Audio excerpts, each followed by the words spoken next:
트레이너분들도 좀 변했다라고 느끼는데 똑똑한 분들이 좀 많이 생긴 것 같아요. 그러니까 옛날부터 똑똑하신 분들이었겠죠. 근데 그거를 자기를 세상에 드러내기 시작했고, 그리고 자기 교육을 만들기도 하고, 그러면서 트레이너분들의 그런 전반적인 실력 향상이 조금 이루어지고 있는 그런 과도기라고 할까요? 시기라고 할까요? 교육비에 1,700만 원을 쓰셨다는 내용을 접하게 되었습니다. 네. 다양한 자격과 교육을 이수하셨는데 본인의 철학이나 지도 방식에 가장 큰 영향을 준 교육이 있었을까요? 거기에 교육을 듣기 전에는 제가 약간 그런 거 있잖아요. 몸에 힘 다 꽉 줘야 되고 텐션 높여야 되고 그렇게 단단한 몸으로 센 힘을 써야만 하는 줄 알았어요. 근데 그것조차 그 당시에는 되게 좋은 교육이라고 평받던 것들이거든요. 왜 굳이 그렇게만 했을까 좀 그런 생각이 들더라고요. 그래서 유연하고 부드럽게 움직이는 것도 되게 중요하구나. 센터에 보면은 이런 네. 선생님들이 있잖아요. 어머니 연령대에 고객이 많은 선생님, 혹은 아버지 연령대에 고객이 유독 많은 선생님. 근데 저는 이분은 이렇게 소개드리고 싶어요. 가족 트레이너라고. 가족 소개를 가장 많이 받는 트레이너 문석호 선생님 소개드립니다. 안녕하세요. 저는 재활과 통증 개선을 주로 전담해서 수업하는 트레이너 문석호라고 합니다. 반갑습니다. 반갑습니다. 이게 나갈지 모르겠지만 두 번째 영상입니다. 재밌어요. 네, 촬영이 통째로 날아가서 다시 한번 감사드립니다. 아, 별 말씀을요. 저는 재활 콘텐츠에서 다뤄지는 지식들 이전에 석호 선생님의 여정이 궁금해요. 원래 사회복지학과를 전공하셨는데 트레이너 일을 하고 계신 계기가 궁금합니다. 원래 사회복지 자체도 제가 좋아해서 간 거는 아니었어요. 저희 때만 해도 부모님들이 이제 대학은 무조건 가야 한다.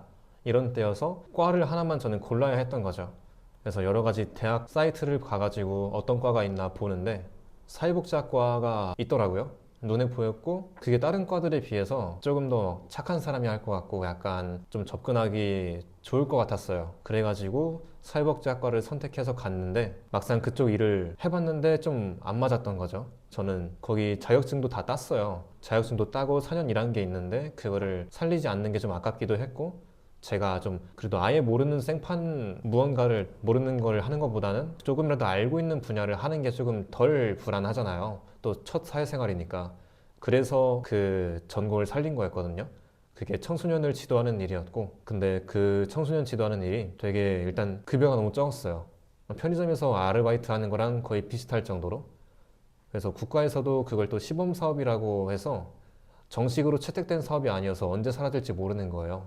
근데 그게 10년째라고 하니까 또 불안하기도 하고 급여는 올라갈 수 없는데 이미 너무 적고 청소년 지도 일을 하면서 아이들을 위한 일을 한다라고 생각을 했는데 막상 이거는 아이들보다는 어른들을 위한 일 같은 느낌이 더 많이 드는 거예요. 그래서 이거는 뜻도 안 맞고 제가 먹고 살기 위한 돈도 너무 안 맞고 이러니까 비전도 없고 그래서 직업을 바꿔야겠다라고 생각을 했죠. 근데 제가 고등학생 때부터 홈트를 좀 하고 있었는데 그거를 꾸준히 계속 해왔어요. 그 사회초년생까지. 그래서 저는 좋아하는 일을 좀 업으로 삼아서 해보고 싶은데 내가 운동을 지금까지 꾸준히 해왔다면 사실 나는 운동을 좋아하는 거 아닐까? 약간 이런 생각이 들어서 운동을 업으로 삼자 해가지고 트레이너가 되었죠. 피트니스 업계에서 7년 동안 몸담으시면서 가장 많이 변한 점은 무엇이라고 생각하세요? 일단 회원님들이 많이 바뀌었습니다. 당사자들이 바뀌었다 이건 아니고 예전에는 막 10명 중에 8명은 다 다이어트였어요. 어떤 동작이 안 돼도 어디가 아파도 뭐 이게 문제여서 하기 어려운데도 많은 분들이 다이어트를 원하셨는데 지금은 살기 위해서 운동한다 이런 분들이 너무 많으세요. 기초 체력이 많이 부족해서 일하는 것도 너무 힘들고 계단 올라가기도 어렵고 평소에 항상 피곤하고 그래서 운동하러 왔다 라는 분들이 많아졌는데 20대 30대도 예외가 아니더라고요. 그런 분들도 다 오셔서 그렇게 말씀하셔서 반대로 어디 아프거나 기초 체력 때문에 오신 분들이 진짜 10명 중에 7, 8명은 되는 것 같은 느낌? 제가 그런 분들을 주로 담당하니까 그런 것도 있겠지만 그런 분들이 훨씬 많아졌다 이렇게 좀 느끼고 있고요. 그리고 트레이너분들도 좀 변했다라고 느끼는데 똑똑한 분들이 좀 많이 생긴 것 같아요. 그러니까 옛날부터 똑똑하신 분들이었겠죠. 근데 그거를 자기를 세상에 드러내기 시작했고 그리고 자기 교육을 만들기도 하고 그러면서 트레이너분들의 그런 전반적인 실력 향상이 조금 이루어지고 있는 그런 과도기라고 할까요? 시기라고 할까요? 그런 때인 것 같아요. 옛날에는 뭐 운동도 보디빌딩식 위주로 그냥 모양새를 많이 만들고 부위별로 힘들게 하고 이런 게 많았는데 이제는 뭐 기능적인 운동이다 이렇게 하면서 전신을 함께 쓰고 유산소 운동도 챙기고 이렇게 꼭 미적인 것만 챙기지 않고 다른 눈에 보이지 않는 기능들도 많이 챙기는 그런 분들이 많이 나타나는 것 같아서 저는 굉장히 좋은 현상이라고 보고 있습니다, 사실. 제가 사전 질문지를 보내드리잖아요. 네, 그래서 인터뷰 조사를 하면서 교육비에 1,700만 원을 쓰셨다는 내용을 접하게 되었습니다. 네. 다양한 자격과 교육을 이수하셨는데 본인의 철학이나 지도 방식에 가장 큰 영향을 준 교육이 있었을까요? 딱 바로 떠오르는 거는 바디 컨트롤 트레이닝 시스템이라는 교육이 있습니다. 바디 컨트롤 트레이닝 센터라는 곳에서 그런 시스템으로 운동을 시켜요. 그 뭐 맨몸으로 하든 불가리안 백을 들고 하든 케틀벨을 들고 하든 클럽벨을 들든 다 하는데 거기에 교육을 듣기 전에는 제가 약간 그런 거 있잖아요. 몸에 힘 다 꽉 줘야 되고 텐션 높여야 되고 몸은 다 단단하게 만들어서 허리 편하게 해야 되고 배에 힘 엄청 주고 복압 만들고 막 그래서 무슨 척추 중립해가지고 무조건 그렇게 단단한 몸으로 센 힘을 써야만 하는 줄 알았어요.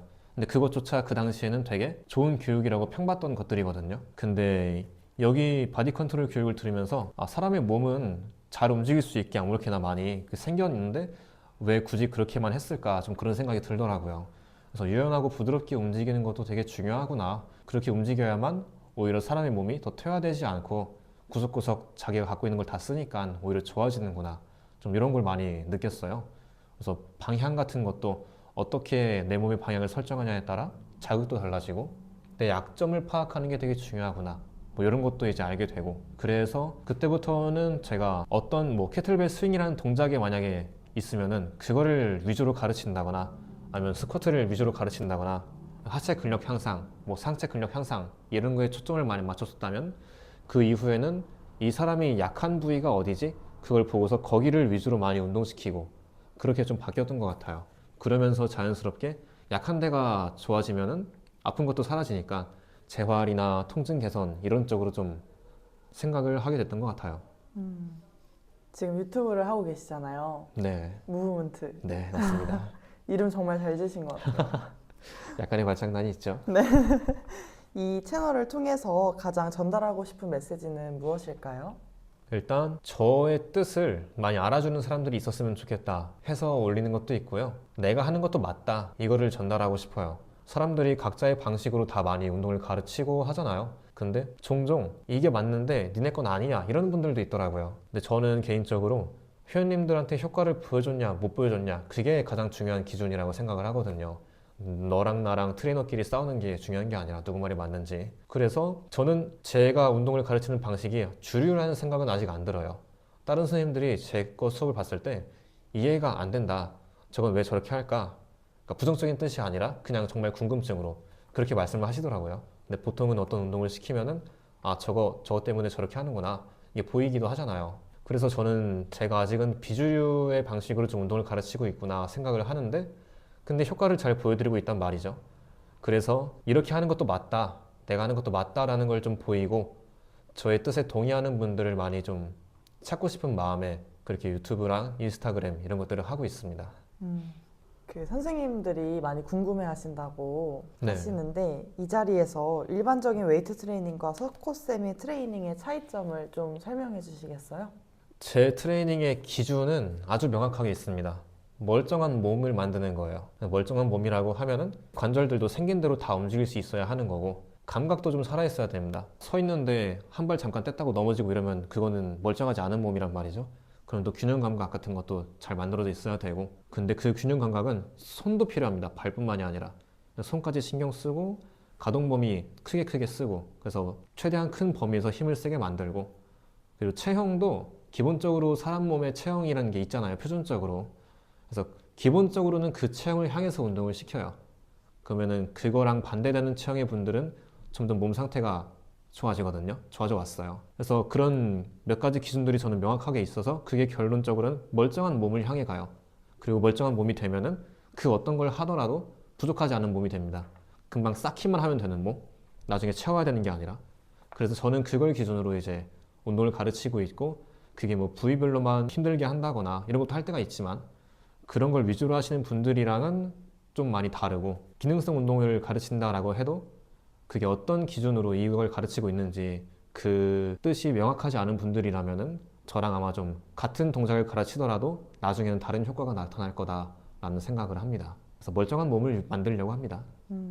사실 근력 운동과 재활이라는 키워드는 대중한테 익숙하지만 기능적 움직임이라는 워딩은 낯설고 어렵게 다가오기 마련일 것 같아요. 기능적인 운동의 뜻과 필요성에 대해서 정의해 주실 수 있으실까요? 제 생각에 기능적인 운동은 했더니 내 몸이 좋아졌네? 그러면은 기능성 운동입니다. 그러니까 그거는 기구든 맨몸이든 뭐 프리웨이트든 상관이 없어요. 그냥 비주얼적인 거를 떠나서 내가 이 동작 했더니 나 몸이 좀 가벼워졌어. 내 몸이 편해졌어. 내 컨디션이 좋아졌네? 그러면 그거는 그냥 기능성 운동이에요. 필요성은요? 필요성이요. 제일 많이 필요하다 생각합니다. 1순위로. 왜냐면은 기능성이라고 하는 게 보이는 거랑 별개로 멀쩡하냐, 이 기능들이 그런 걸 보는 거잖아요. 자동차 같은 것도 수리하는 이유가 외관은 멀쩡해도 내부가 뭔가 이상한 게 있으면은 안 굴러가니까 수리하잖아요. 사람 몸도 똑같다 생각을 하거든요. 그래서 내부에서 먼저 눈에 보이지 않는 거여도 어디가 뭐 유연하지 않다거나 아프다거나 이런 게 있으면은 그런 걸 먼저 없애주고 원하는 운동들을 하는 게 부상 없이 걱정 없이 할 수 있는 방법이기 때문에 가장 1순위로 기능성 운동으로 기반을 다지고 그 위에 다른 것들을 쌓아 나간다라고 생각을 합니다. 그래서 제일 중요합니다. 체형 평가나 기능적 움직임 평가를 통해 루틴을 설계할 때 가장 중요하게 보는 요소는 무엇일까요? 어느 방향으로 잘 움직이나 못 움직이나 이걸 봅니다. 특히 이거를 저는 트레이너분들이 생각치 못했다라고 생각하는 것 같거든요. 방향. 사람의 몸은 관절이 결국에는 움직이기 위해서 존재한단 말이죠.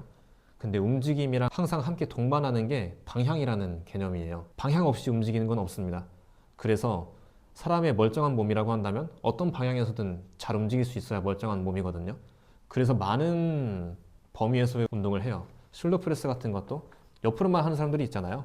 근데 앞에서 이렇게 하기도 하고요. 그러니까 다른 방향을 섞는 거죠. 뭐 이렇게 하기도 하고 더 뒤에서 하기도 하고.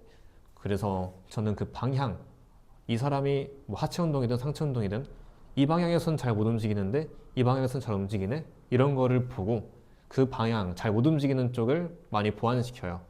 그렇게 했을 때 아프다라고 하신 것들도 많이 사라지거든요. 그래서 이 부분을 늘 가장 중요시하고 그리고 중심 잘 잡는 거 이것도 많이 중요시하고요. 그런 것들을 기반으로 이제 이분이 잘한다라고 하시면은 우리가 흔히 아는 웨이트들 그런 것들을 또 많이 시키죠.